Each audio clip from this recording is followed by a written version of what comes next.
The hidden skill of a poor delivery girl stopped a cyber attack against a billionaire CEO, and what he did next changed her life forever. Before we start the story, tell us in the comments, what city are you watching from? And at the end, don't forget to rate this story from 0 to 10. Enjoy the story. Ivy Cooper walked in carrying a pizza box, just expecting to deliver the order, get a tip, and leave. But what she found was the opposite of her usual routine. A panicked office. Men and women in suits were running in every direction, phones ringing non-stop. The giant screens on the walls were flickering with red codes and error messages. The whole place looked like it was about to explode. In the middle of the chaos, a tall man with messy hair was shouting orders no one seemed able to follow. That was William Johnson, CEO of TechNexus, one of the biggest tech companies in the country. His hands were shaking as he yelled at the team, "We're losing everything. If we don't fix this in minutes, billions will disappear." Ivy paused, confused, held up the pizza box and said in her usual tone, "Your pizza's here." No one even turned their head. She walked up to William, who looked like he was on the edge of collapse, and said firmly, "Sir, your pizza has arrived." He looked at her, fury in his eyes, sweating, his face red with tension. "Can't you see what's happening? I'm about to lose my entire company, and you're here talking about pizza?" Ivy raised an eyebrow. "Okay, so what's going on here?" "It's a hacker attack," he yelled, slamming the table so hard a mug fell to the floor. "They're destroying everything, and my team can't stop it." Ivy took a deep breath and answered without hesitation, "I can help." The whole office burst into laughter. One of the programmers said sarcastically, "Sure, the pizza girl's gonna save TechNexus." "Great!" Another laughed out loud. "Hey, bring dessert too. Maybe that'll help." But Ivy didn't back down. She looked William in the eye and said firmly, "Give me a chance." William was desperate. His team was typing like crazy, but every screen showed more errors, more systems being breached, more corrupted files. He knew they were losing. His eyes, full of despair, stared at Ivy for a moment. Then, finally, he gave in. "If you can fix this, I'll pay you $200,000. Ivy smiled, set the pizza box on the table and said, "That would change my life, sir." She pulled up a chair, pushed a programmer aside, and started typing. The office that had just laughed at her now watched in tense silence. Ivy's fingers flew across the keyboard. Lines of code filled the screen, and she read them like it was a secret language only she understood. "In seconds," she said, "I need another computer. Now." An employee ran over with a new one.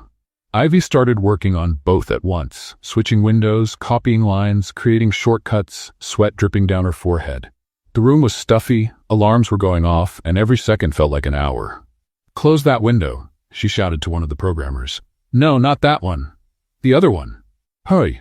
The guy obeyed, but the screen turned red again. William almost fell to his knees.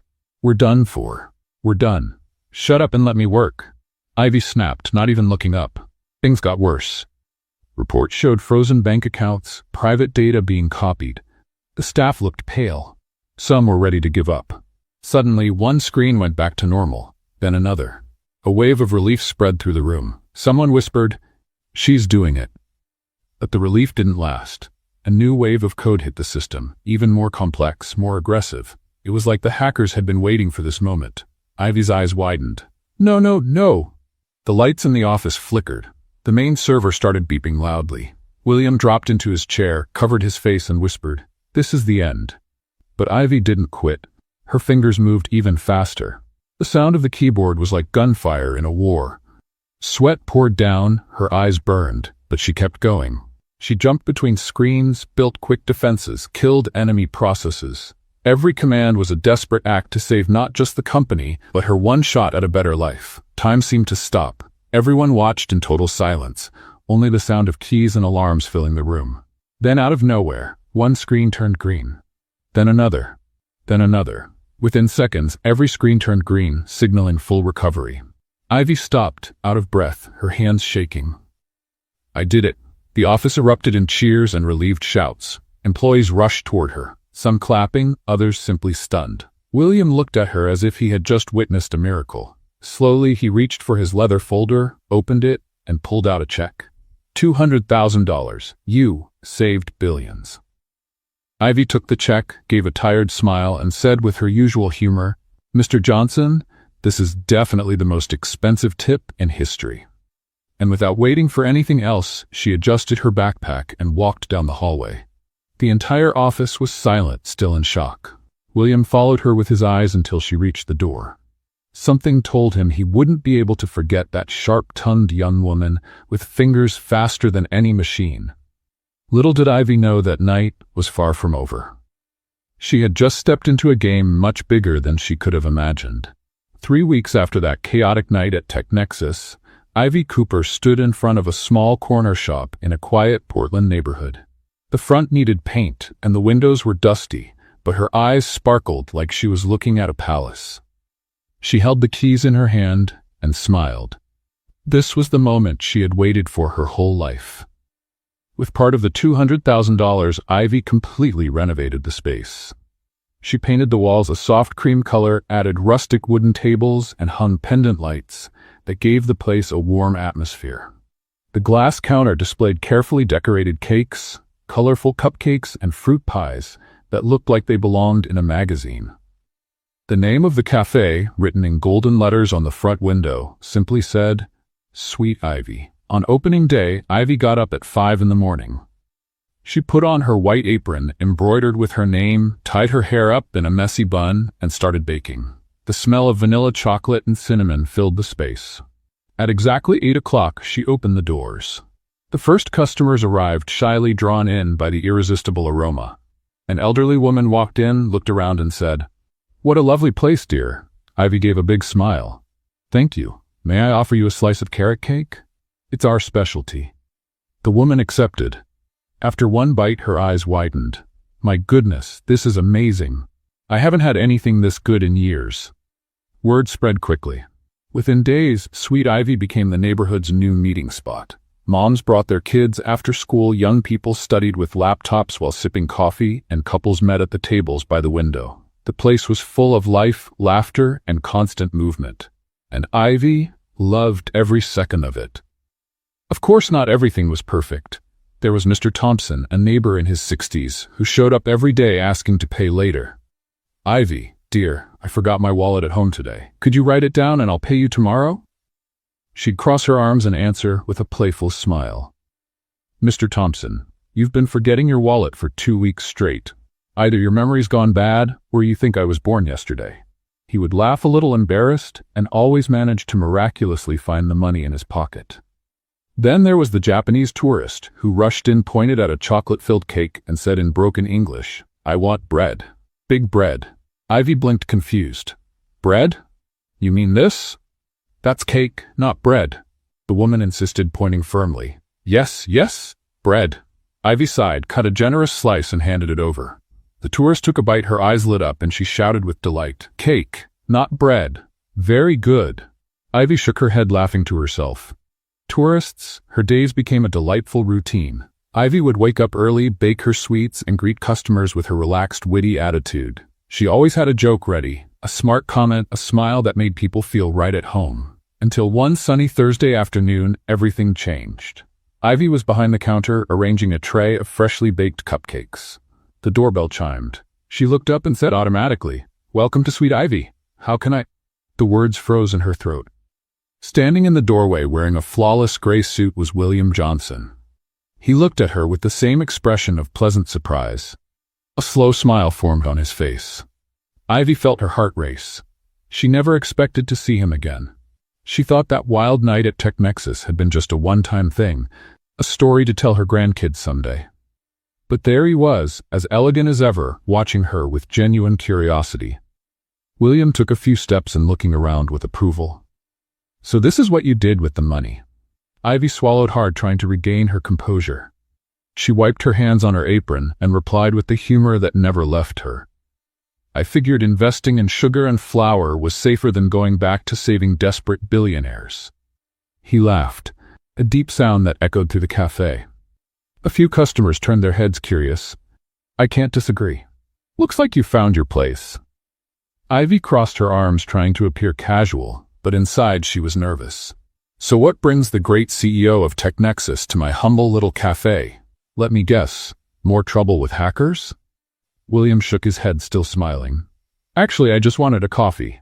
and maybe a slice of that chocolate cake staring at me from the display. Ivy raised an eyebrow. Really? You left your fancy office, crossed the whole city, just to have cake? Maybe I also wanted to personally thank the woman who saved my company. She snorted, grabbed a plate, and cut a generous slice. You already thanked me. With $200,000, remember? William took the plate but didn't take his eyes off her. Money's not the same as real gratitude. The comment caught Ivy off guard. She looked away, pretending to straighten the napkins on the counter. She didn't know what to say to that. Luckily, the bell above the door rang again, and more customers came in, breaking the moment. William sat at a table in the corner near the window. He ate slowly, savoring each bite. Ivy watched him from the corner of her eye as she helped other customers. He seemed genuinely relaxed, something rare for someone running a billion-dollar company.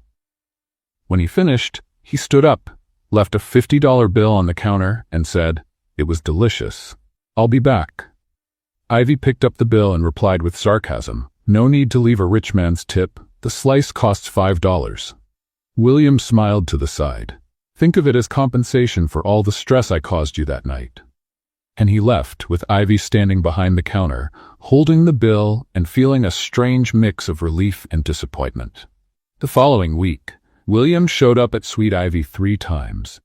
Always at the same time, around 3 in the afternoon, when things slowed down and Ivy could breathe between orders. He ordered black coffee and a different dessert each time, sat at the same corner table, and stayed for about half an hour, either working on his laptop or just watching the world go by. The first time, Ivy pretended it was a coincidence. The second time, she found it odd.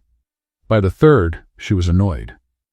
When he walked in on Thursday, she didn't even wait for him to reach the counter.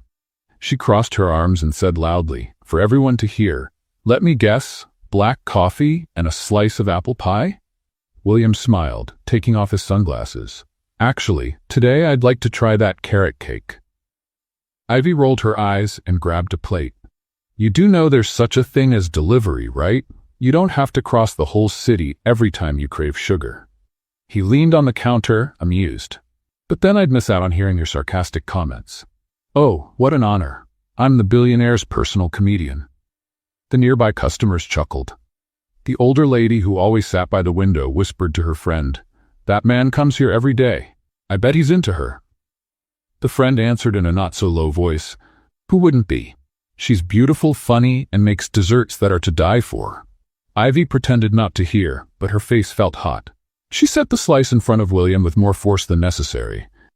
$5. He handed her a 20. "Keep the change." "Again? Do you think I'm some kind of charity?" William laughed, picking up the plate. "No, I just think you're worth it." Ivy scoffed and threw the change on the counter in front of him.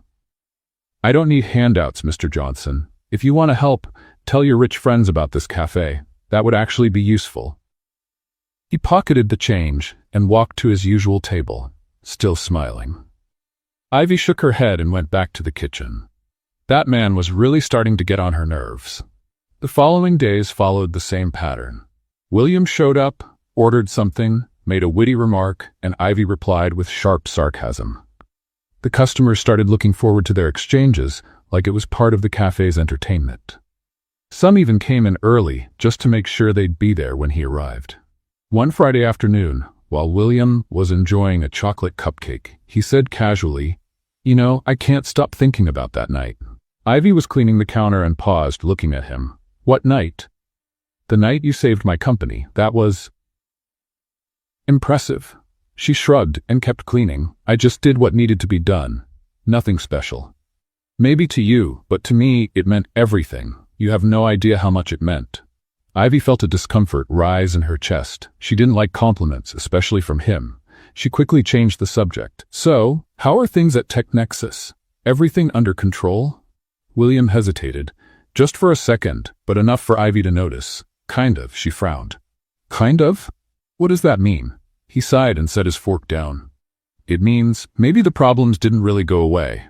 Ivy stopped cleaning and looked straight at him. "Are you telling me the hackers are back?" William didn't answer right away. He looked around, making sure no one was listening. Then he lowered his voice. "Not exactly, but we've been getting threats. Coded messages, small attacks that my team can handle, but I don't know. Something feels off. Ivy felt a chill go down her spine. She didn't like this. Not one bit.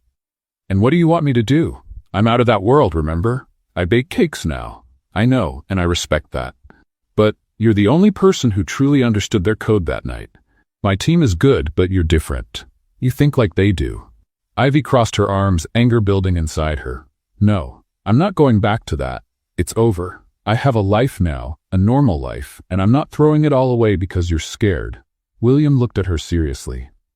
I understand. I'm sorry, I asked. He stood up, took out his wallet, and left money on the table. Before leaving, he turned back and said, "But if you change your mind, you know where to find me." And he walked out, leaving Ivy alone with her thoughts. That night, Sweet Ivy was packed. Fridays were always the busiest. Couples, groups of friends, families with kids. Ivy barely had a moment to breathe. She was baking the last batch of brownies when, all of a sudden, the lights went out. Silence fell instantly. Then came the confused whispers. What happened? Did the power go out? Ivy walked out of the kitchen with her phone flashlight, trying to calm everyone. It's okay, folks. Probably just a power issue. I'll be right back. But when she looked through the front window, she froze. The other stores nearby all had their lights on. Only Sweet Ivy was in the dark. And even stranger, across the street, a man in a dark suit stood watching the cafe. When he noticed Ivy had seen him, he turned and walked away quickly. Ivy's heart started to race. This was no coincidence. She ran to the breaker box in the back of the cafe. All the switches were turned off, manually. Someone had done this on purpose. She came back to the main area, trying to stay calm, but inside, panic was taking over. She flipped the breakers, and the lights came back on. The customers clapped, relieved. Ivy forced a smile. All good now, folks. Just a little technical hiccup. But she knew the truth. This was a warning, and it had something to do with William. It had to. After the last customer left, Ivy locked the door and sat down in one of the chairs, still shaking. She picked up her phone and stared at it for a long time. She fought the urge to call William, to ask for help, to admit that maybe he was right. But before she could decide, the phone buzzed. A message from an unknown number. You shouldn't have gotten involved. Stay away, or next time will be worse. Ivy dropped the phone as if it had burned her. Her heart pounded. Her hands shook. She looked around the cafe, the place she had built with so much effort, the dream that had finally come true. And now, someone was threatening it all. She picked up the phone again, this time with determination.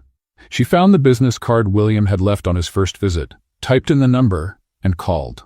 He answered on the second ring. Ivy? She took a deep breath. We need to talk. Now. William arrived at Sweet Ivy 20 minutes later. Ivy was sitting at one of the tables, still trembling, phone in hand. He came in quickly, his sharp suit replaced by a casual shirt and jeans. It was the first time she had seen him look normal. What happened? He asked, sitting across from her. Ivy showed him the message. William read it, and his expression turned serious. When did this come in? Half an hour ago. Right after the cafe lights went out. Well, not by themselves. Someone turned off the breakers, and there was a man in a suit watching from across the street. William ran a hand through his hair, clearly worried. They know you helped me. Now you're a target, too. Ivy let out a bitter laugh.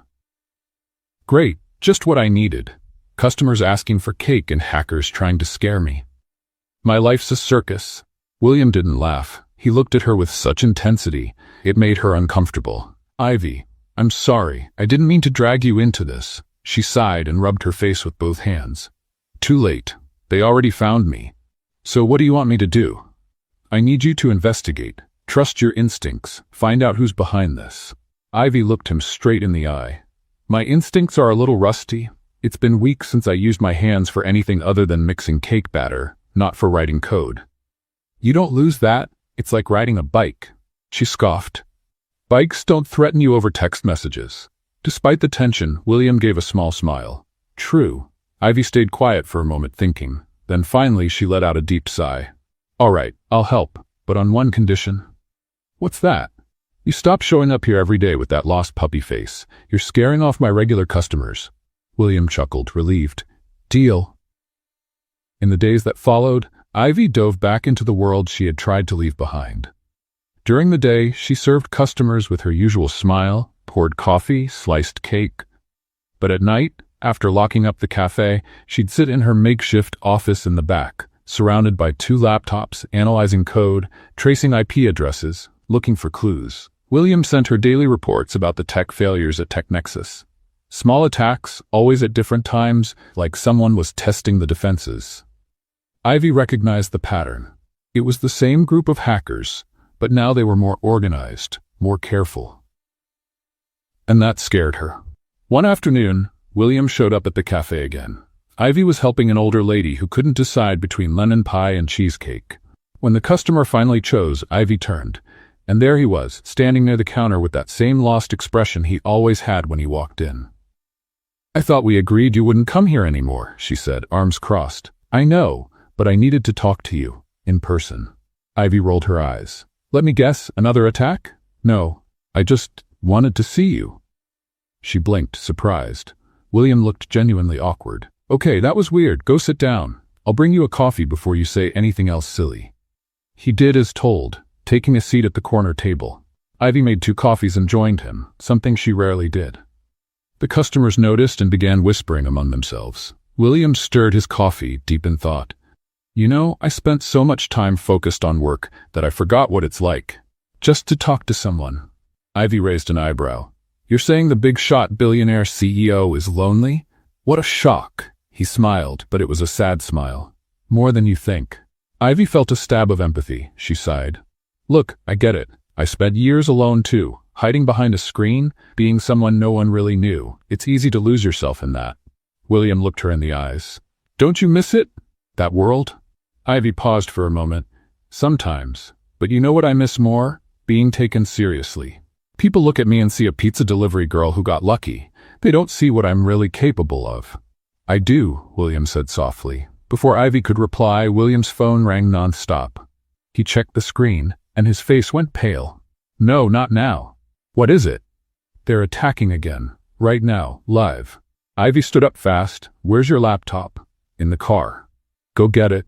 Now." William ran out. Ivy rushed to the back, grabbed her 2 laptops, and came back, quickly setting up a makeshift station on one of the tables. The customers watched, puzzled. Mr. Thompson, who was eating a slice of pie, asked, "Ivy, what's going on?" "Just a little technical issue, Mr. Thompson. Nothing to worry about." William returned, out of breath, holding the laptop. Ivy connected everything quickly, her fingers flying across the keyboards. The screen showed red code lines breaching TechNexus's systems. "They're coming in through the secondary firewall," she murmured. "Smart." The customers gathered, forming a half-circle around the table. They watched, fascinated, as Ivy switched between the 3 computers, typing complex commands, setting up barriers, isolating the threats. "Is this a movie?" a little kid asked. "Better than a movie, sweetie." His mom replied. Ivy barely heard them. She was fully focused. William stood beside her, watching closely but not interfering. He knew she was in charge. 10 minutes later, the screens went back to normal. Ivy dropped into the chair, exhausted. The cafe burst into applause. She looked around, confused, then laughed, shaking her head. "Folks, this isn't a show. Go back to your cake." William placed a hand on her shoulder. "You're amazing." Ivy gave a tired smile. "I know." But the victory didn't last long. A notification popped up on one of her screens. A message. Ivy opened it, and her blood ran cold. "You shouldn't have come back." She showed it to William. He read it and closed his eyes, frustrated. "They know you're helping me." Ivy shut down the computers, still processing. "So now it's personal." William looked at her, worried. "Maybe you should stop. Let my team handle this." Ivy let out a dry laugh. "Too late, William. They've already marked me. And I'm not the kind of person who backs down just because someone threatens me." He gave a slight smile. "I know. That's why I asked for your help." Ivy packed up the laptops, deep in thought. She knew things had just gotten a lot more complicated and dangerous. The news spread too fast. The next day, the Portland Tribune ran a headline, "Pizza Delivery Girl or Undercover Hacker? TechNexus CEO Brings in Mysterious Help." The photo showed the front of Sweet Ivy and mentioned her by name. She found out when a regular customer walked in holding the paper and asked, her voice full of curiosity, "Ivy, is it true you're some kind of computer spy?" Ivy forced a smile. "I just fix a few things now and then. Nothing major." But it was major, and she knew it. From that day on, everything changed. New customers showed up, but not for cake. They wanted photos, asked invasive questions, some even hinted she might be involved in something illegal. The warm, welcoming vibe of the cafe was replaced by a cloud of suspicion and morbid curiosity. And the worst was still to come. William called that afternoon, his voice tense. "Ivy, we need to talk." "About what? About how you turned my private life into a front-page story? I wasn't the one who leaked it. But my team, they're starting to question you." Ivy felt her stomach drop. "Question me? About what?" William hesitated. "They think maybe you're behind the attacks, that you saved the company the first time just to gain our trust, and now you're slowly tearing us down." The silence that followed was heavy. Ivy gripped the phone so tightly her knuckles turned white. "Do you believe that?" she asked, her voice trembling. I don't know, Ivy. Everything just seems too convenient. You showed up at the exact right time, fixed everything on your own, and now the attacks come back just when you're helping us again." Ivy hung up on him. She threw the phone on the counter and covered her face with both hands. The tears came fast, tears of anger and frustration. She had helped that man, twice, and now he was treating her like a criminal. In the days that followed, Ivy completely cut ties with William and TechNexus. She focused only on the cafe, trying to bring some normalcy back. But normal felt like a distant dream. Her regulars still came, but now they looked at her with suspicion. Conversations would stop when she got close. Mr. Thompson no longer asked to put things on his tab. He paid in cash and left quickly. Ivy pretended everything was fine, but inside she was falling apart. On a rainy Wednesday, a man she had never seen before walked into the cafe. He wore a gray overcoat and a hat pulled low over his face. He sat at a corner table, ordered only a black coffee, and stayed there, motionless, for nearly an hour. Ivy tried to ignore him, but something about him made her uneasy. When he finally got up to leave, he left something on the table, a small folded piece of paper. She waited until he was gone, then walked over and picked it up. Her hands shook as she opened it. The handwritten message made her blood run cold. "You're next."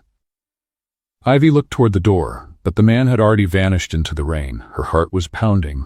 She slipped the note into her pocket, trying to breathe, trying to think. But fear was closing in. The rest of the day felt like it moved in slow motion. Ivy served customers on autopilot, forcing smiles, making mechanical small talk. Inside, she was terrified. Late in the afternoon, as the sun began to set, William showed up at the door. Ivy saw him through the window, and the anger came rushing back. He walked in, wet from the rain, wearing a guilty expression. "Ivy, get out," she said without looking at him. "Please, just listen. I was wrong. I never should have doubted you." Ivy finally looked at him, her eyes burning with restrained fury. "You think an apology fixes this? You accused me of being a criminal, William. You, of all people, knew what I risked to help you. And still, you doubted me. I know, and I'm sorry. My team was pressuring me, the media was speculating, and I let doubt take over. That was cowardly of me." Ivy crossed her arms. "You're right about one thing. It was cowardly." William took a step closer. "Let me fix this. No, now get out of my cafe before I throw a cake in your face. And trust me, it won't be strawberry." Despite the moment, William almost smiled. Almost. He knew he had messed everything up. He gave a slow nod and left, leaving Ivy alone with her pain. The cafe slowly emptied. Ivy began to clean up, putting the chairs away and turning off the machines. The last customer left at 8 in the evening. She walked to the door to lock it, but stopped when she saw the reflection in the window. Her heart stopped. Spray painted in big red letters were the words, "You will pay." And then she heard it, the sound of glass shattering. The front window of Sweet Ivy exploded into 1,000 pieces. Ivy screamed, dropped to the floor, and covered her head as shards flew everywhere. When the noise stopped, she slowly got up, shaking. The window was completely destroyed. Wind and rain were pouring in. And in the middle of the glass there was a large rock with a piece of paper tied to it. Ivy picked up the paper with trembling hands and read, "This is your final warning." She didn't hesitate. She grabbed her phone and dialed William's number, her fingers barely able to press the buttons. He picked up on the first ring. "Ivy?" "They broke my window," she said, her voice trembling. "William, I'm scared." "Stay there. Don't go anywhere. I'm on my way." Ivy sat down on the floor, in the middle of the broken glass, hugging her knees. The tears were flowing now. Everything she had worked so hard for was being destroyed, and she didn't know what to do anymore. 15 minutes later, William came running through the shattered door. He saw Ivy on the floor and immediately knelt beside her. "Are you hurt?" She shook her head. "Just scared." William pulled her into a tight hug. Ivy didn't resist. She let herself be wrapped in his arms, feeling for the first time in days that she wasn't completely alone. "I'm not going to let anything happen to you," he whispered. "I promise." Ivy pulled back slightly, wiping her tears. "You can't promise that. They're stronger than we thought." William looked her in the eyes. "Then we'll get stronger too." He helped Ivy to her feet, holding her hands firmly. She was still shaking, but trying to regain her composure. "You can't stay here tonight," he said, looking around at the wrecked cafe. "It's not safe." Ivy wiped her face, trying to appear strong. "And where do you suggest I go? A hotel? They already know where I live, where I work. They'll find me anywhere." William took a deep breath. "Come with me. Stay at my penthouse tonight. You'll be safe there. The building has 24-hour security, cameras on every floor, a top-of-the-line alarm system." Ivy raised an eyebrow, trying to hide her fear with humor. "Oh, so now I'm your personal guest? How convenient." "Ivy, please. I just want to make sure you're okay." She sighed, looking at the broken window, the glass everywhere, her dream shattered on the floor. "All right, but just for tonight." 40 minutes later, Ivy was in the passenger seat of William's shiny black BMW, heading toward the most expensive neighborhood in Portland. She watched the buildings get taller and more luxurious, feeling completely out of place. When they arrived at the penthouse, Ivy stopped at the door, speechless. The apartment was huge. Floor-to-ceiling windows showed the city all lit up. Modern furniture, a kitchen that looked straight out of a design magazine, and technology everywhere. The lights turned on by themselves when they walked in. An automated voice said, "Welcome back, Mr. Johnson." Ivy's eyes widened. "Seriously? Your house talks?" William smiled as he took off his coat. "It's the smart system. It controls lights, temperature, security." Ivy walked through the living room, touching things carefully, as if they might explode at any moment. "You've got a fridge that's probably smarter than me." "That's depressing." She opened the fridge and found only water, green juice, and something that looked like fancy frozen food from a restaurant. "William, you do know real food exists, right? Like eggs, milk, butter?" He shrugged, a little embarrassed. "I usually eat out." "Of course you do. Rich people don't cook. Must be an unwritten law." Ivy kept exploring. She went to the bathroom and came back impressed. "You've got a bathtub with jets, LED lights, and surround sound. Meanwhile, in my apartment, my shower barely gets warm." William laughed, finally relaxing for the first time that night. "If you want to use it, go ahead. Tempting. But first, let's see what you got from your company." William turned serious again. He went to the office and returned with a folder full of documents and a flash drive. "I was able to access some internal files, financial transaction records from the last 6 months." Ivy took the papers and sat on the couch, spreading everything out on the coffee table. William turned on the laptop and plugged in the flash drive. Ivy began to read, line by line, looking for anything out of the ordinary. 2 hours went by in silence. Ivy jotted down numbers, cross-checked information, while William watched, impressed by her ability to process so much data. Suddenly, Ivy stopped. Her face went pale. "William, look at this." She pointed to a series of transactions. Bank transfers from TechNexus to an offshore account in the Cayman Islands. Small amounts, almost unnoticeable, but constant, and all authorized by someone inside the company. William stepped closer, reading over her shoulder. "This can't be." Ivy clicked to another tab, tracing the source of the approvals. The name that popped up left them frozen. Gregory Foster, Vice President of Operations at TechNexus. William's right-hand man for years. "Greg's funding the attacks," Ivy whispered. "He's paying the hackers to bring your company down." William sank into the couch, stunned. "No, Greg's my friend. He's been with me from the beginning." Friend or not, the numbers don't lie. Ivy kept digging, uncovering more details. The transfers began exactly 1 month before the first attack, and they increased right after she saved the company. "He wants to destroy you slowly," Ivy said. "Not all at once. He wants it to look like the company is vulnerable, like you can't protect it. Probably so he can take over later.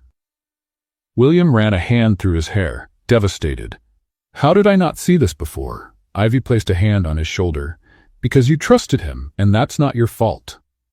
Her stomach growled loudly, breaking the tense moment. She gave an embarrassed laugh. Sorry, I haven't eaten since lunch. William stood up. I'll order something. No, since your kitchen looks like it's from a sci-fi movie, I'll use it. Do you have flour, sugar, eggs? I don't think so. Ivy rolled her eyes. Of course not. That's fine.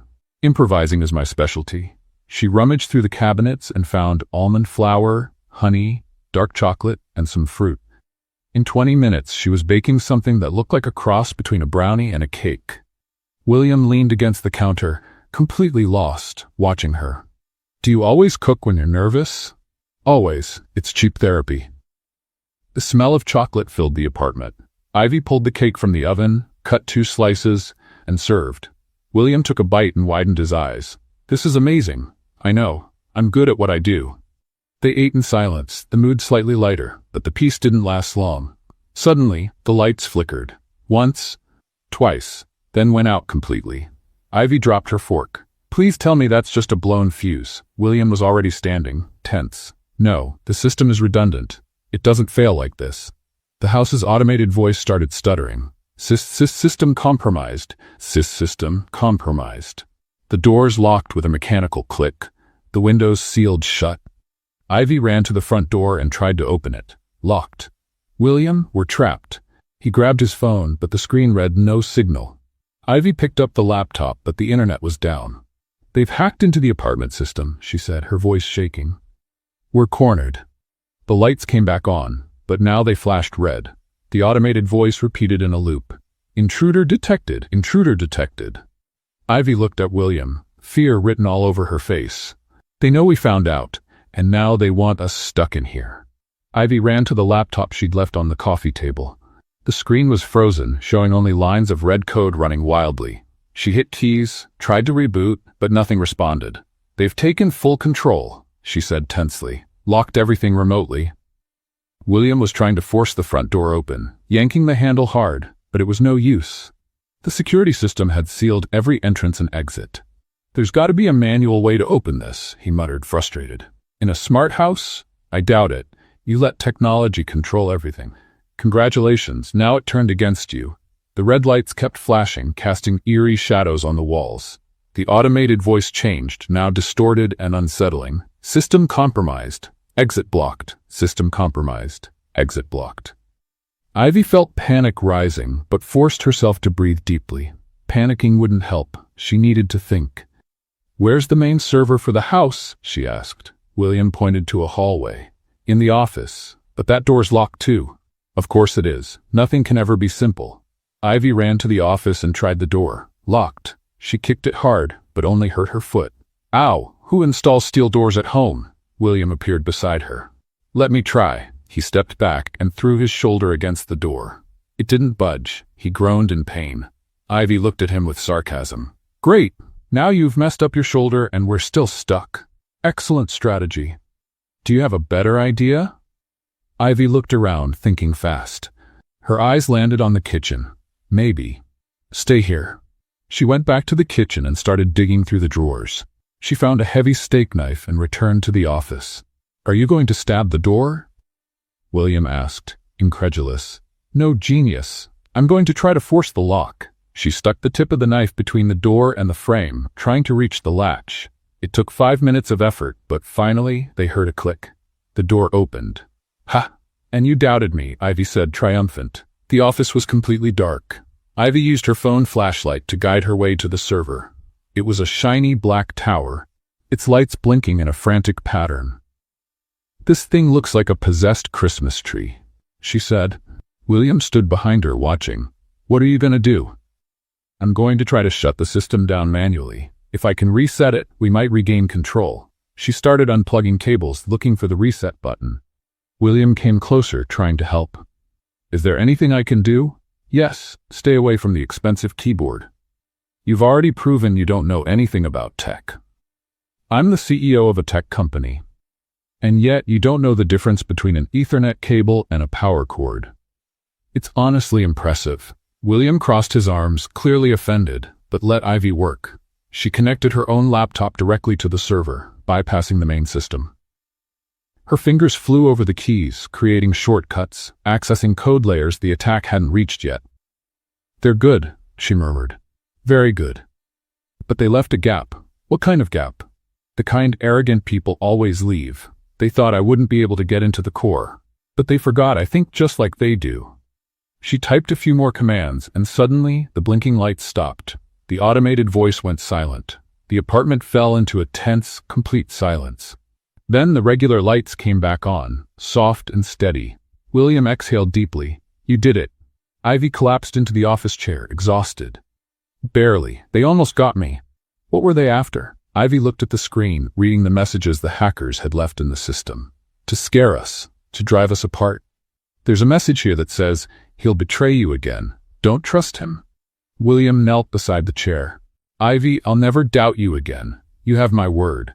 She looked at him, searching his eyes for sincerity, and she found it. "You're terrible at showing trust, you know that?" "I know, but I'm trying to get better." Ivy gave a tired smile. "At least you admit it." They walked back to the main room. Ivy tested the front door. It opened normally now. She unlocked it and sighed in relief as the fresh hallway air hit her face. "We could just leave and never come back," she suggested. William was about to answer when his phone rang. He looked at the screen and answered quickly. "Hello? Yes, this is William Johnson." Ivy watched as his expression shifted from curiosity to shock. "Are you sure? When did this happen? I understand. Thank you for letting me know." He hung up and looked at Ivy, his face pale. "That was the private investigator I hired 2 weeks ago. He found something." "About Gregory?" "No, about Daniel Harrington." Ivy frowned. "Who's that?" "One of TechNexus's senior board members. He resigned 3 months ago out of the blue. No explanation. Just said he wanted to retire early and vanished." "And what did the investigator find?" William sat on the couch trying to process it all. That Daniel was transferring company funds to offshore accounts. Same pattern as Gregory. They were working together, but when Daniel realized the plan might be uncovered, he ran, resigned, and disappeared. Ivy sat beside him. "So it's not just Gregory. This is a bigger conspiracy." "Looks like it, and there's more." The investigator tried to track Daniel. He found flight records to Mexico from 3 months ago. After that, nothing. No digital trail, no credit card use, nothing. He really disappeared. William nodded, worried. Either he's hiding very well, or someone made him disappear. Ivy felt a chill run up her spine. "You think he's dead?" "I don't know. But if he is, it means we're dealing with people much more dangerous than I thought." They sat in silence for a moment, the weight of it all settling over them. Ivy looked at William and saw the exhaustion and fear on his face. She placed her hand over his. "We'll find out who's behind this." Together, William turned his hand and laced his fingers with hers. "You're the only person I can trust right now." Ivy gave him a faint smile. "That's kind of sad, considering you met me delivering pizza." He laughed, a genuine sound that cut through the tension. "That was the best pizza delivery of my life." "Bet you say that to all the delivery girls. Only the ones who save my company and break into my kitchen to bake a cake in the middle of a crisis." Ivy laughed too, feeling something warm and comforting rise in her chest. Something she hadn't felt in a long time. Maybe it was hope, or maybe something more. William looked at her differently now, not like the hacker who saved him or the witty cafe owner, but like someone he truly cared about. "Ivy?" "No," she interrupted, raising her hand. "Whatever you're about to say, don't. We're tired, scared, and we just barely survived your crazy tech apartment. Not the best moment for heart-to-hearts." William smiled. "Fair enough." Ivy stood up and stretched. "Now, do you have a guest room in this floating mansion? Because I need sleep before dealing with more crazy hackers." "Second room on the left." "Perfect." "And William?" "Yes? Thanks for not leaving me alone today." He held her gaze for a long moment. "Always." Ivy woke up to the smell of fresh coffee. She opened her eyes slowly, a little disoriented, until she remembered where she was. William's guest room was bigger than her entire living room. The bed was so soft she struggled to get out of it. "That's still in the same clothes as yesterday?" She walked into the kitchen. William was there, holding a cup of coffee, staring out the window at the city below. He turned when he heard her. "Morning. Did you sleep okay?" Ivy yawned and stretched. "Better than I thought, considering we almost became prisoners yesterday." William poured her some coffee. "I made pancakes too. They're on the table." Ivy looked at the plate and widened her eyes. "You made pancakes? Really?" "I tried, not sure how good they are." She cut a piece, took a bite, and made a face. "It's interesting. Tastes like rubber with honey." William laughed, a little embarrassed. "Sorry, I'm not great at this." "Clearly, but it was a sweet gesture. I'll give you 5 out of 10 for the effort." They ate in a quiet, easy silence. Ivy noticed William was watching her more than he was eating. She raised an eyebrow. "What? Do I have something on my face?" "No, I was just thinking." "Thinking about what?" William hesitated. "About how you showed up out of nowhere and turned everything upside down." Ivy took a sip of coffee, trying to hide her smile. "I tend to have that effect on people. It's a gift. It's more than that. You make me want to be better." Ivy froze with the cup halfway to her lips, surprised by his honesty. She didn't know what to say, so she did what she always did, used humor as a shield. "Wow, that was a big statement. Did you rehearse that, or was it off the cuff?" William chuckled and shook his head. "Forget it. I said too much." "No, don't forget it. That was sweet. A little cheesy, but sweet." They looked at each other for a long moment. Ivy felt something shift inside her. Something she'd been trying to ignore for days. But before anything could happen, she stood up quickly. "Well, enough morning romance. We've got work to do. We need to find out where Daniel Harrington is hiding." William stood up too, slipping back into business mode. "The investigator sent a few addresses he used to visit. We can start there." They spent the morning digging for information. Ivy dove into databases, tracked old transactions, searched for any digital trail Daniel might have left. William made phone calls, spoke to old contacts, tried to piece together a puzzle that made no sense. Around noon, Ivy found something. "William, look at this." He came over and looked over her shoulder. "What did you find?" "Daniel made a transfer 2 weeks ago. Just $1,000, but enough to leave a trail. It went to a bank account in Seattle." "He's in Seattle?" "Or was. I'm gonna dig deeper." Ivy typed fast, diving into systems she definitely wasn't supposed to be in. Her fingers flew across the keyboard, breaking through firewalls, dodging security protocols. William watched, amazed. "How did you learn to do all this?" "Curiosity and a lot of free time when I was a teenager. It's not exactly legal, but it works." Suddenly, the screen went black. Ivy frowned. "What?" Lines of code began appearing, way too fast to be normal. Ivy tried to close the program, but it was frozen. No. "What's happening?" William asked, alarmed. "I triggered a trap. They traced me when I hacked into the bank system." A window popped up on the screen, and what Ivy saw made her freeze. It was her full file. Full name, address, social security number, credit history, even old photos. Everything laid out. "They have everything on me," she whispered. William read the screen, horrified. "How did they get this so fast?" "Because they're good. Better than I thought." A new message appeared on the screen, letter by letter, like someone was typing in real time. "Hello, Ivy, or should I call you Ghost Key?" Ivy's blood ran cold. No one knew that nickname. No one was supposed to know. The message continued. "You're smart, but not as smart as you think. We have everything on you now. Your address, your friends, your family, your mother in Chicago doing okay?" Tears welled up in Ivy's eyes, but she held them back. She wouldn't give them the satisfaction of seeing her break. "They're threatening me through my mom," she said, her voice shaking. William placed a hand on her shoulder. "We're not going to let anything happen to her. I promise." Ivy closed her eyes, trying to steady herself. "You can't promise that. They have all my data. They know where I live, where my mother lives. They know everything." Ivy's phone rang. She looked at the screen. Unknown number. With trembling hands, she answered. "Hello?"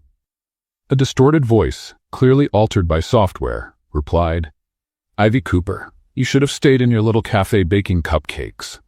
But no, you wanted to play hero. Who are you? That doesn't matter. What matters is that now you're our target too. And we don't give up." Ivy took a deep breath, trying to sound braver than she felt. "I'll find out who you are, and when I do, I'll take you down." The voice laughed.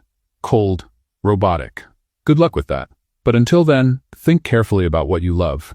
Your cafe was just the beginning. Your mother? Your friends? Everything can disappear with a single click. The call ended. Ivy dropped the phone like it was burning her. She was shaking from head to toe. William pulled her into a firm hug. Breathe. Breathe with me. Ivy clung to him, finally letting the tears fall. All the fear, all the anger, everything she'd been holding in for days came pouring out at once. I can't do this, William. I can't put my mother in danger. I just can't. You're not alone, he cut in. We'll get through this together. She pulled away, wiping her face. How? They hold all the cards. They know everything about me. Her phone beeped. A text message. Ivy looked at it and her heart nearly stopped. If you don't stop, we'll destroy everything you love. Attached was a photo. The front of her mother's house in Chicago. Taken just hours earlier, based on the timestamp. Ivy showed it to William, her hands shaking so badly he had to hold the phone to read it. They're already there, she said, her voice cracking.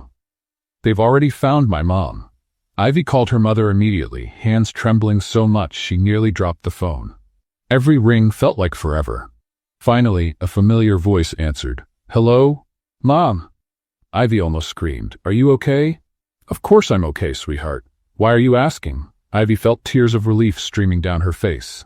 You haven't seen anything strange? No one lurking around the house? No, everything's normal. You're scaring me. What's going on? Ivy took a deep breath, trying to stay calm. Nothing, Mom. Just please stay inside today, okay? And lock all the doors and windows. Ivy Marie Cooper, you tell me what's going on right now. I'll explain later. Please just do what I asked. There was silence on the other end. Fine, but you call me again today. Promise? I promise. I love you, Mom. I love you too, honey. Ivy hung up and sank into the couch. William sat down beside her. She's okay? For now, but I don't know for how long. William grabbed his own phone.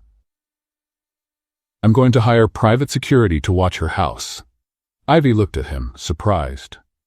You'd do that? Of course. I'm not going to let anything happen to your family. For the first time in days, Ivy felt a flicker of hope. Maybe she wasn't as alone as she thought. The rest of the day passed in a blur of phone calls, searches, and frustrating attempts to track the hackers. Ivy barely ate or drank anything. She was obsessed with finding a loophole, anything she could use against them. William kept trying to get her to rest, but she refused. I can't stop now. They're winning. Ivy, you're going to burn yourself out. Better me than my mom. Around 11 at night, Ivy's phone rang again. It was a local number from Portland. She answered carefully. Hello? Miss Cooper? This is the Portland Police Department. We have a situation at the Sweet Ivy Cafe. Can you come down here? Ivy's heart dropped. What happened? There's been a break-in. It's best if you come and see for yourself. Ivy and William rushed to the car. The ride to the cafe was silent and tense. Ivy's stomach was in knots, imagining the worst. When they arrived, 2 police cars were parked out front. The window, which had already been broken before, was now completely shattered. The door had been torn off its hinges. Ivy jumped out of the car and ran, but an officer stopped her. Ma'am, please don't go in yet. That's my cafe. Let me in. The officer looked at his partner, who nodded. Ivy walked in, and what she saw made her fall to her knees. Everything was destroyed. Tables were broken, chairs thrown around. The glass counter was in pieces. The coffee machine was dented, as if someone had hit it with a baseball bat. The ovens were wide open, with spoiled food scattered everywhere. But the worst was on the walls. Spray painted in red were the words screaming, "Ghost key, you will be erased." Ivy covered her mouth, trying to hold back her sobs. That place was everything to her. Her dream. Her independence. And now it was destroyed. William walked in behind her and was stunned by the scene. My God! One of the officers came over. Miss Cooper, can you tell if anything is missing? Ivy looked around, her eyes blurred with tears. My computer, it was in the office. She ran to the back. The office door had been broken in. The computer was gone. So were the laptops she used for work. All that was left was a note on the desk. You should have stopped while you had the chance. Ivy picked up the note with trembling hands and walked back to the main area. William was waiting with the officer. They took everything, she said weakly. My computers, my backups, all the data. The officer took notes. We'll file a full report. If you remember anything else, you can give us a call. After the police left, Ivy stood in the middle of the wreckage, looking around like she couldn't process what she was seeing. William approached her gently. "Ivy," she let out a bitter laugh. "You know what's funny? I thought I could have a normal life. Coffee, cakes, happy customers. What a fool I was." "You're not a fool. You just wanted to live." Ivy turned to him, tears now running freely. "And look where it got me. Everything I worked for, destroyed. And the worst part? They're not done. They won't stop until they completely break me." William held her shoulders. "Then don't let them break you. Fight back." "How? They've got everything. My data, my equipment. I have nothing left." "You have you," he said firmly. "You have your intelligence, your courage, your ability to do the impossible. They may have destroyed your cafe, but they didn't destroy you." Ivy broke down, finally letting all the fear and anger out. "I'm so scared, William, so scared." He pulled her into a tight hug. "I know, but you're not alone. I'm here, and we're going to face this together."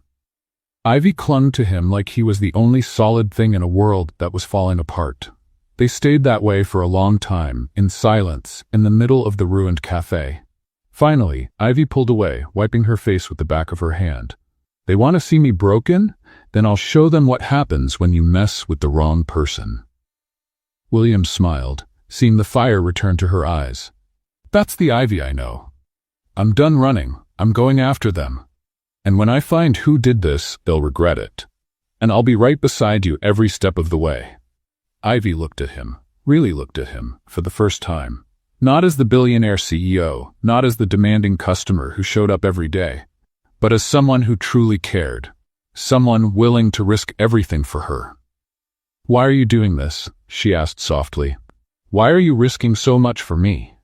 William held her face in both hands, his eyes filled with emotion. "Because you're the most amazing person I've ever met. Because you make me want to be better. And because I think I'm falling in love with you." Ivy felt her heart race. Before she could think, before she could protect herself with a joke or sarcasm, she pulled him in and kissed him. It was a desperate kiss, full of fear and hope, of anger and passion. A kiss that said everything words couldn't. When they pulled away, both were breathless. Ivy rested her forehead against his. "I think I'm falling in love with you too, and that scares me more than any hacker." William smiled. "Then let's be scared together." The next 4 days were intense. Ivy practically moved into William's penthouse, turning his office into a command center. The desk was covered with papers, 3 laptops running at once, wires everywhere. It looked more like a war room than an executive's office. William brought coffee every 2 hours. Ivy barely slept. When he insisted that she rest, she'd say, "I'll rest when those hackers are behind bars. Until then, coffee and determination are my best friends." She combed through every TechNexus file, every suspicious transaction, every employee who'd been fired in the last 5 years. She cross-referenced that with the attacks, looking for patterns, anything that might lead to the person in charge. On the 3rd day, at 3 a.m, Ivy shouted, "Got it." William woke up from the couch where he dozed off and rushed over to her. "What? What did you find?" Ivy pointed to the screen, her eyes red from exhaustion but lit up with excitement. "The leader. I know who it is." On the screen was a woman's profile. Dark hair, intense eyes, serious expression. The name underneath read Lorena Mitchell. "Lorena?" William frowned. "I remember her. She used to be a programmer here. Years ago." "Not just a programmer. She was head of cybersecurity, one of the best you ever had." William pulled up a chair, trying to recall. "She was fired, wasn't she?" Ivy nodded, scanning the files. "Fired 3 years ago. But not for incompetence. She was accused of trying to sell company data to competitors. It was never proven, but you fired her anyway." William ran a hand through his hair, vaguely remembering the case. Gregory was the one who brought the accusations. He said he had evidence. "Evidence that never showed up," Ivy added. "Lorena was publicly humiliated, lost her reputation, couldn't get another job in the field. All based on accusations that may have been false. So now she wants revenge. Not just revenge, she wants to destroy everything. The company, you, anyone in her way." Ivy kept digging. She found records showing that Lorena had built her own hacker team. Brilliant people, ex-employees from various tech companies, all with personal grudges. A digital army fueled by resentment. "She planned this for years," Ivy murmured. "She recruited Gregory, probably offered him a piece of the company after it all fell apart. convinced Daniel Harrington to help too. This is a full-blown conspiracy. William stared at the data, stunned. How did we not see this before? Because she's good. Really good. As good as I am. Ivy took a deep breath. She knew what she had to do now. I'm going to challenge her. Directly. How? I'll hack into her system, leave a message only she'll understand, force her to answer. William hesitated. What if it's a trap? It probably is, but it's the only way to end this. Ivy spent the next few hours preparing the attack. She set up defenses, digital escape routes, reverse traps. When everything was ready, she looked at William. If this goes wrong and I lose everything again, don't let them get to you too. He took her hand. It won't go wrong. You're the best at this. Ivy gave a tired smile. We're about to find out. She typed the final command and broke into Lorena's server. It felt like stepping into a digital fortress. Layer after layer of protection, but Ivy knew every trick because she would have used the same ones. It took 15 minutes to reach the core. And there, she left her message. Hello Lorena, Ghost Key here. Time to finish this. The reply came in seconds. You're brave, or very foolish, probably both. Ivy typed back, you destroyed my cafe, threatened my family, now it's personal.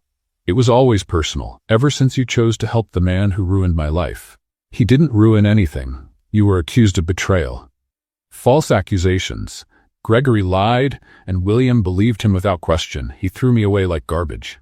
Ivy looked at William, who was reading the messages over her shoulder. He was pale. If the accusations were false, why didn't you prove your innocence? Ivy typed, because no one wanted to listen. They'd rather believe the corrupt vice president than me. So I decided, if they were going to treat me like a criminal, I'd be the best one they'd ever seen. Ivy took a breath. She understood Lorena's pain. She understood the anger that came from being wronged. But that didn't justify what she'd done. You have every right to be angry, but destroying innocent lives won't fix what they did to you. Innocent? No one there is innocent. Everyone knew. Everyone stayed quiet. And me? What did I do to you? Why did you destroy my cafe? There was a pause. Then, you picked the wrong side. That made you my enemy. Ivy felt the anger rising. Then let's settle this, you and me. Right now. With pleasure. What followed was a digital battle like William had never seen. Two brilliant minds, each trying to outmaneuver the other. Code flew across the screens, systems were hacked and defended within seconds. Ivy was sweating, her fingers flying across the keyboard. Lorena was better than she'd expected. Every move Ivy made, Lorena countered. It was like playing chess at full speed. I can't do it, Ivy muttered, frustrated. She's always one step ahead. William knelt beside the chair. Remember the first day? When you walked into TechNexus with that pizza and saved billions? You were alone, no equipment, no preparation, and you still pulled it off. Because you're amazing. Ivy looked at him, her eyes shining. You're right, I did it that day because I wasn't afraid to risk everything. She turned back to the computer with renewed determination. She stopped playing defense. Instead, she attacked all at once. She launched 50 simultaneous intrusions, overloading Lorena's system. What are you doing? William asked, alarmed. Betting everything on one move. The risk was enormous. If she failed, Lorena would have full access to both Ivy's and William's systems. But if it worked, the screens flickered, once, twice, then turned green. Ivy had won. Messages started popping up. IP addresses, locations, the names of Lorena's entire team. Ivy had not only defeated the leader, she had exposed the whole operation. I did it, she whispered in disbelief. I did it. William pulled her into a tight hug, laughing with relief. I knew you could do it.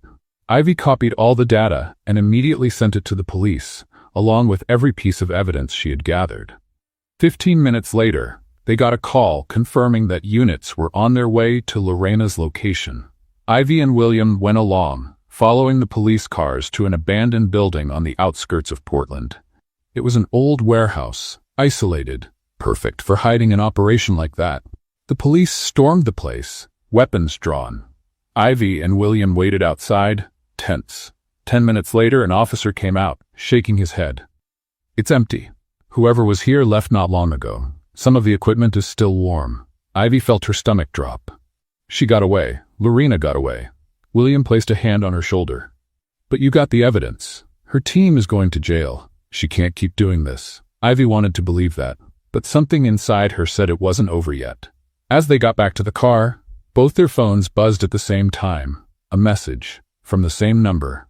Ivy opened it with trembling hands. She read it out loud. "You won this battle, but the war is far from over. I'll be back. And when I return, you'll lose everything. That's a promise." The next 5 days were filled with quiet anxiety. Ivy and William went back to their routines, but they were always looking over their shoulders, waiting for Lorena to make good on her threat. Ivy's mother stayed in Chicago with private security. TechNexus reinforced all its systems, and Ivy started planning the rebuild of Sweet Ivy. But on the 5th day, everything changed. William was in a meeting when he got the call.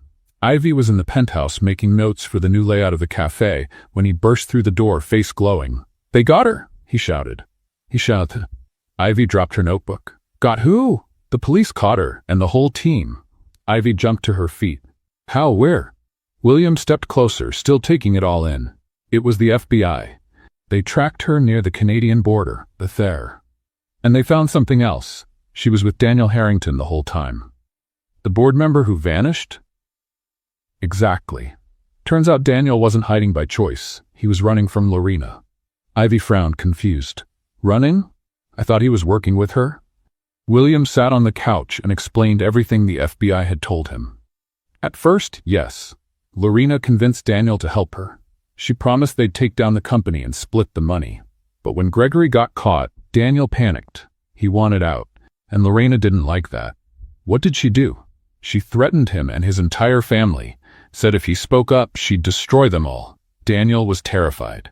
He quit and fled to Mexico with his wife and kids. Ivy shook her head, stunned by Lorena's coldness. And the FBI found him? They found both of them.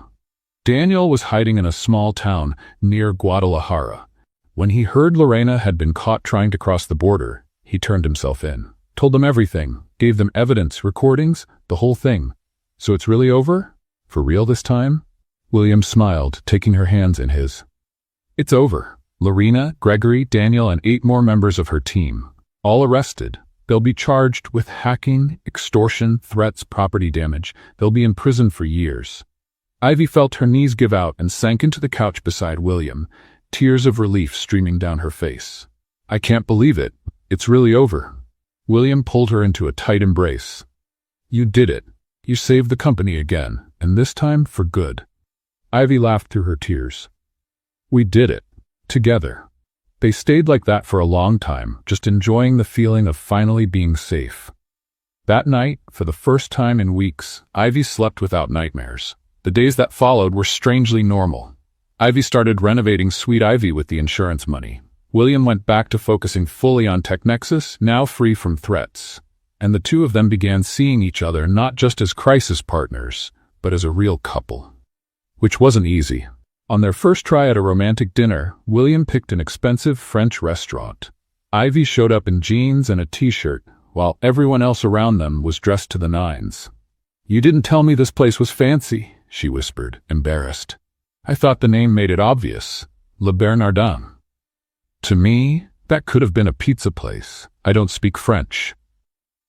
They laughed so much, the waiter had to ask them to lower their voices. On the second attempt, Ivy invited William to bake cakes in her kitchen. He somehow managed to burn water. How do you burn water? Ivy asked, staring at the scorched pot in disbelief. I don't know. I just turned away for a second and came back to flames. William, you're the CEO of a tech company and you can't boil water. That's disturbing. I admit cooking's not really my thing. Not even a little bit. It's non-existent. But despite the disasters, they had fun. Ivy found out William had a dry sense of humor that matched her sarcasm perfectly. And William discovered that Ivy sang 80 songs while baking. Completely off-key. Everything was going well until the press found out about the relationship.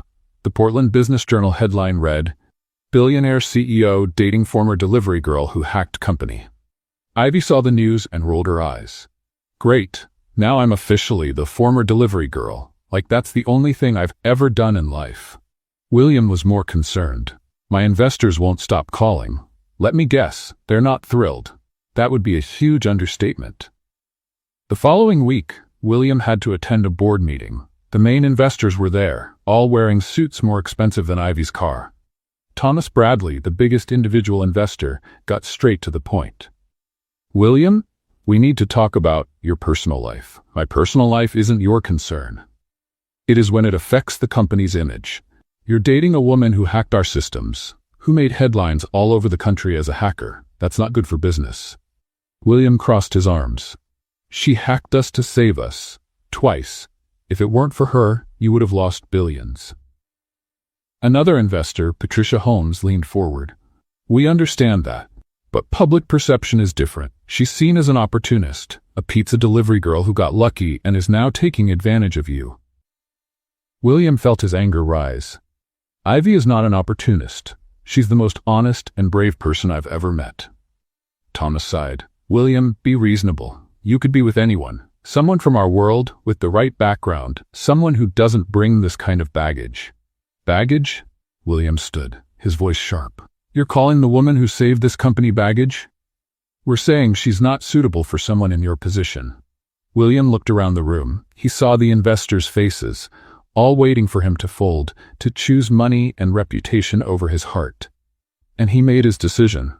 Then you'll have to get used to it, because I choose Ivy. And if that's a problem for you, the door's open. Sell your shares and find another place to invest. The room fell silent. Thomas's eyes widened. You're giving us an ultimatum? I'm making it clear where my priorities are. Ivy stays. If you can't live with that, you leave. Simple as that. Patricia stood up, clearly upset. You're making a mistake, William. Maybe, but it's mine to make. Thomas shook his head, disappointed. You'll regret this. I doubt it. William left the meeting with his head held high, though his heart was racing.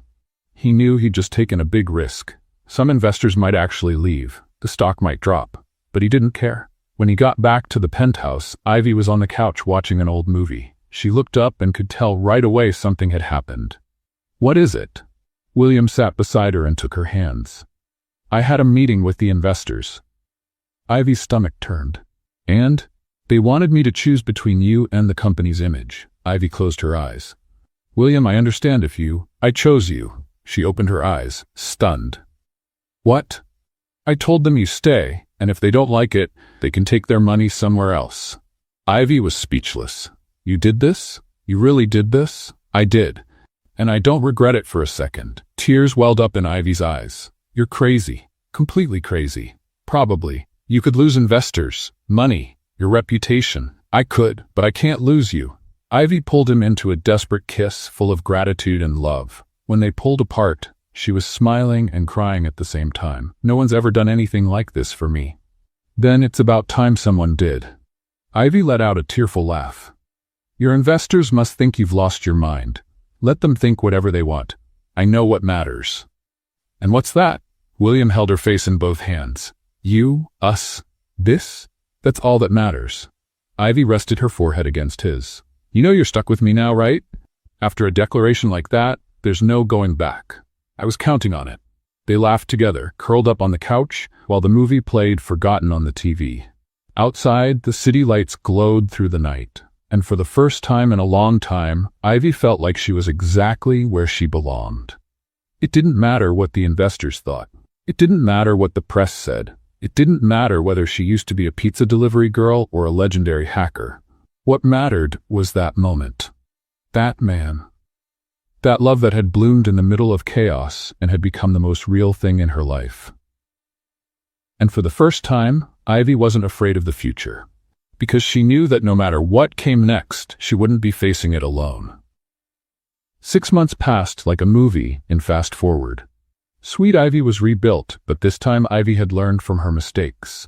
She installed security cameras, a state-of-the-art alarm system, which, ironically, William insisted on paying for, and even hired 2 employees to help her. The cafe reopened with an all-day celebration. Half the neighborhood showed up, along with curious reporters who wanted to meet the famous hacker-turned-baker. Ivy hated the attention, but she loved seeing her dream come alive again. And this time, the cafe was even more popular. Customers came from all over Portland just to say they'd had coffee at the place where the legendary Ghost Key worked. Ivy thought it was silly, but she didn't complain about the business. Mr. Thompson came back, still asking to run a tab. Thompson, you have a platinum credit card. I saw it in your wallet last week, he chuckled, slightly embarrassed. But it's more fun when you scold me. Oh, so I'm your personal entertainment now? Exactly. Worth every penny I don't spend. Ivy rolled her eyes but smiled. She had missed these silly exchanges. William stopped by the cafe almost every day, and now he didn't have to pretend it was just for the coffee. He kissed Ivy in front of everyone, earning sighs from older customers and giggles from the younger ones. You two are the most unlikely couple I've ever seen, one regular customer said. Ivy replied, while making a cappuccino. Unlikely is the perfect word. He didn't even know how to make toast when we met.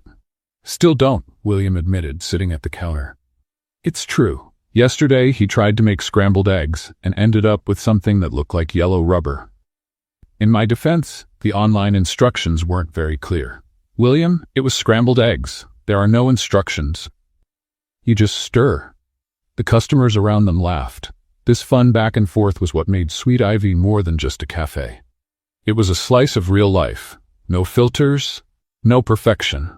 One Friday night, Ivy organized a special party. It was the 6-month anniversary of the reopening, and she had invited all the regulars, neighbors, a few TechNexus employees she had gotten to know, and even the private investigator who had helped track down Lorena. The cafe was packed. Colorful lights decorated the ceiling. A cheerful playlist played in the background, and Ivy had prepared a huge table filled with sweet and savory treats. Everything was perfect. William arrived a bit later, straight from a meeting. Ivy was serving cake when she saw him walk in. He looked nervous, which was strange. William was never nervous. Are you okay? She asked, walking over. I'm fine. I just need to say something. Now? In the middle of the party? Now. Before Ivy could say anything, William climbed onto a chair, getting everyone's attention. Folks, can I have your attention for a minute? The music was turned down. Conversations stopped. Everyone looked at him, curious. Ivy felt her heart race. What are you doing? She whispered. William stepped down from the chair and stood in front of her, taking her hands. Ivy Cooper, a year ago, you walked into my company with a cold pizza and completely changed my life. You saved my business, made me laugh when I was at rock bottom, and showed me there's life beyond spreadsheets and meetings. You're brave, smart, funny, and you make the best cakes I've ever tasted. Ivy felt tears begin to form. The cafe was completely silent. William got down on one knee, pulling a small velvet box from his pocket. When he opened it, there was a simple but beautiful ring with a modest diamond that sparkled under the colorful lights. Ivy, will you marry me? The cafe exploded in cheers and applause. Ivy stood still, speechless, trying to process what was happening. Her mind felt frozen. You're proposing to me? She finally managed to say. I am. In my cafe? In front of everyone? I thought you might like the attention. Ivy let out a nervous laugh. Do you know me that little? William smiled. So is that a no? Ivy looked at him, still kneeling, holding the ring with that hopeful look on his face. She looked around and saw customers waiting eagerly, some already recording with their phones. It was all so public, so exposed, everything she would normally hate, but it was also sincere, real, and entirely William. Let me think, she said, folding her arms playfully. Marry a billionaire who can't cook, has annoying investors, and will probably drag me to fancy events where I'll feel completely out of place. Ivy, William was starting to look nervous. On the other hand, she went on, now smiling, you make decent coffee, you make me laugh even on the worst days, and you stood up for us against everyone. So, I guess the answer is yes. The cafe exploded again. William stood up, slipped the ring on her finger, and kissed her as everyone clapped, shouted, and a few even cried. When they pulled apart, Ivy whispered, but if you throw a big fancy wedding, I'll kill you. Too late, I already booked the venue. William. Kidding, mostly. The months that followed were a chaotic mix of wedding planning and trying to keep life normal. Ivy wanted something simple. William agreed, but his idea of simple included 300 guests and a venue that looked like a castle. This isn't simple, Ivy protested the first time she saw the place. It's relatively simple. I cut the guest list from 500 to 300. I know 15 people. Now you know 300. In the end, they reached a compromise. The wedding would be elegant but relaxed. It would have the luxury William wanted to provide, but also the simplicity and humor Ivy brought to everything. The big day arrived on a sunny spring afternoon. The venue was beautiful, decorated with white flowers and gold accents. The guests were a strange but charming mix of executives in suits and neighborhood folks in their Sunday best. Ivy wore a simple white lace dress, her hair down in soft waves, no giant veil or 3-meter-long train. William nearly cried when he saw her walk in. The ceremony was short and sweet. When it was time for the vows, Ivy improvised. "William, when you first walked into my cafe, I thought you were just another grumpy customer. I never imagined the guy who ordered black coffee every day would become the most important person in my life. You taught me that it's possible to trust again, to love again, and that even when everything is falling apart, we can rebuild. I promise to love you, to annoy you with my jokes, and try not to laugh when you burn more food." The guests laughed. William wiped away a tear, smiling. "Ivy, you literally walked into my life with a pizza. And since then, nothing's been the same. You've saved me in more ways than you can imagine. You saved me from hackers, from loneliness, from a colorless life. I promise to stand by your side always, support your dreams, and learn to cook. Or at least try." "Please don't try," Ivy whispered, making everyone laugh again. When the officiant pronounced them husband and wife, the kiss was met with thunderous applause. The reception was unforgettable. The food was top tier, thanks to Portland's best caterer, but Ivy had insisted on a special dessert table from Sweet Ivy. The wedding cake had 4 tiers, each a different flavor that she had made herself. During the first dance, William held Ivy close, dancing clumsily since neither of them knew how to waltz. "We're terrible at this," Ivy said, laughing. "Awful, but I'm happy." "Me too." Ivy rested her head on his shoulder, looking around. She saw her mother chatting excitedly with TechNexus investors. She saw Mr. Thompson eating cake like there was no tomorrow. She saw customers from the cafe taking pictures with suit-wearing executives. It was a chaotic mix of 2 worlds that were never meant to meet, but somehow it all worked perfectly together. "What are you thinking about?" William asked.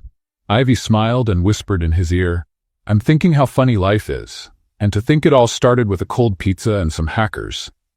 William laughed and kissed her forehead. "Best origin story ever." "Absolutely, but I wouldn't recommend it to anyone. It was way too stressful." "Was it worth it?" Ivy looked into his eyes, seeing all the love, all the connection they had built together. Every second. And as they kept dancing, surrounded by friends, family, and an unlikely mix of people from completely different worlds, Ivy knew she had found exactly where she belonged. Not in code or coffee shops, not in luxury or simplicity, but right there, in the arms of the man who'd walked into her life at the most chaotic moment and stayed, for good. What did you think of Ivy and William's story? Leave your thoughts in the comments. Rate this story from 0 to 10. What's your score? Don't forget to subscribe and turn on the notification bell to follow all our stories, and check out more emotional stories right here on the final screen.